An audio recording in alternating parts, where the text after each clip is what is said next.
Les élections législatives israéliennes du 17 mars prochain pourraient voir émerger un nouveau Premier ministre et un basculement du gouvernement vers le centre-gauche.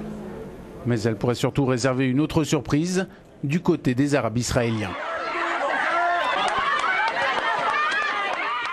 Aux côtés d'Hanin Zohabi, la passionnariat de la cause palestinienne, attaquée ici lors d'un meeting électoral, ils sont une poignée représentés au Parlement israélien et souvent perçus comme des ennemis de l'intérieur. Hanin Zohabi est députée depuis 2009 et suit régulièrement les foudres de ses adversaires. Elle-même ne mâche pas ses mots à l'encontre de Netanyahou.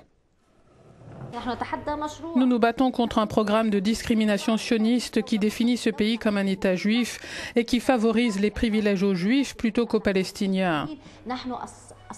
Nous sommes propriétaires de cette terre, nous en sommes originaires et c'est avec cette vision que nous intervenons à la Knesset. Et cette fois-ci, il pourrait faire une vraie différence, car pour la première fois, les candidats arabes israéliens ont décidé de s'allier au sein d'une liste commune, laquelle pourrait booster le vote des Arabes israéliens d'une part et changer la donne politique de l'autre. Les Arabes israéliens sont 1,4 million, ils représentent 20% de la population. Ils sont majoritairement musulmans. 11 députés sur 120 les représentent dans la Knesset sortante. Traditionnellement, les Arabes israéliens votent moins que le reste de la population. 56% de participation en 2012, contre 67% pour l'ensemble du pays.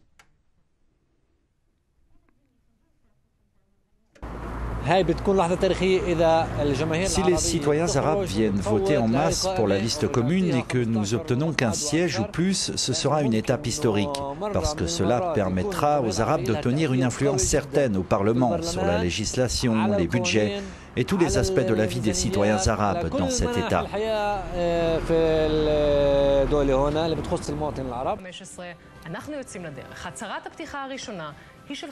Cet homme face à Lieberman en tête de l'Alliance pourrait jouer un rôle important après les élections. Face aux attaques du ministre des Affaires étrangères, il a su garder son calme.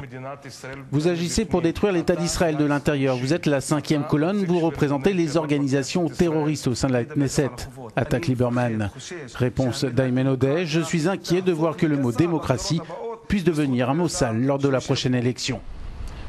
Jusqu'à présent, aucun parti arabe n'a jamais participé à une coalition gouvernementale en Israël. Et selon les derniers sondages, l'alliance de ces partis arabes pourrait leur permettre de devenir le premier parti d'opposition.